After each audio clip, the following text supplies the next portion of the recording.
你刷到过法斗打呼的视频吗？评论区里是不是全部都是好可爱啊，梦话了，睡得真香的评论？但你可能不知道，那个打呼声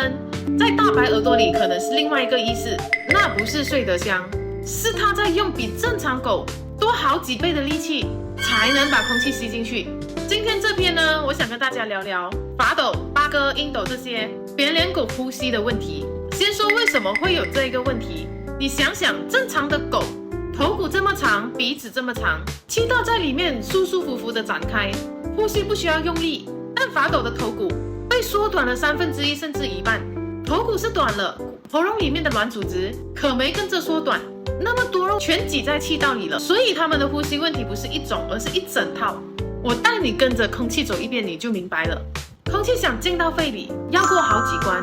第一关是鼻孔，正常狗的鼻孔是椭圆形的，大大的打开，但很多法斗的鼻孔只剩下一条缝，空气还没有进门呢就被卡住了。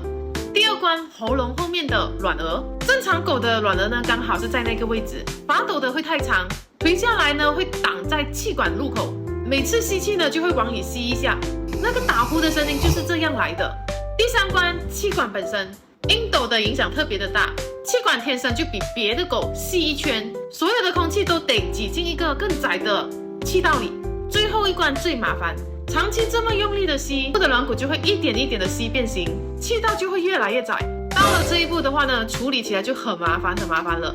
所以他们不是偶尔的喘，是可能这一辈子每一口气都这么的用力。正常狗呼吸呢，像你用一根很宽的细管喝水，轻轻一吸就上来了。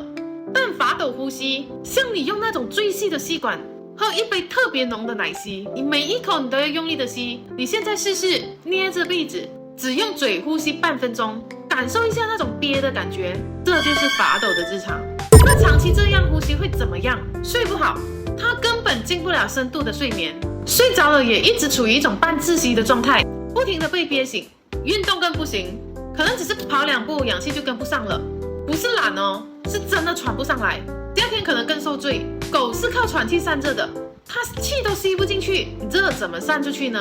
高温对法斗来说简直就是在渡劫，肠胃也会跟着遭殃，因为呼吸太用力了，胸腔的压力就会一直不正常，胃酸会一直被往回扯，反酸、呕吐、吞咽的困难，这些在法斗的身上特别的常见。那怎么判断你家的狗严不严重？最简单的标准，安静趴着的时候有没有呼吸声，只是偶尔的打鼾，不影响吃饭睡觉玩的算是轻微，稍微动一下就喘半天的那个算是中度，安静状态下呼吸声都很明显，甚至晕过算比较严重的了，这个真的需要认真的考虑怎么的去处理。那能怎么处理呢？比较繁杂的一个医学建议我们这边就不细说了，就留给专业的大白跟大家解释，但这里我可以轻轻的带过。有手术可以把鼻孔开大一点，把过长的软腭切掉一点，把气道的入口重新打开。但是这个手术效果最好的窗口呢是1到2岁的时候，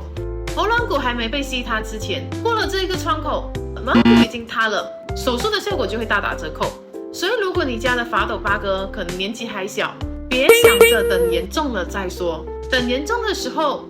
有些东西就很难回来了。那我们日常能做什么？控制体重是重中之重，每胖1公斤，脖子和咽喉周围呢就会多1圈的脂肪，气道就会被压得更窄。胖对扁脸狗来说呢，比别的狗影响更大。再来要避开高温，30度以上的天气呢，别带出去凑热闹了。出门最好是选早晚凉快的时候。还有一点，其实我觉得还蛮重要的，那些套在脖子上的项圈呢，不要再用了，一扯会直接压气管。胸背带会把力分散到胸口，安全得多。再来，别让它太激动，兴奋和应激会让呼吸的需求一下子飙上去，有些法斗甚至是会在极度兴奋的时候突然间晕过去，那是缺氧了。最后说几句可能不太好听的话，法斗的短脸，八哥的扁鼻子，英斗的皱褶，这些你觉得懵的特征，没有一个是为了狗好的，每一个特征都在压缩它们的气道空间。不然难受的是，这些不是意外，是人特意选出来的。狗狗其实是没有的选择的。这个视频不是为了让人难受，是想让更多人知道，知道了才能做点什么。希望你是因为了解了之后依然愿意承担，是只觉得它可爱。大家好，我是 Vivi， 我们下期见。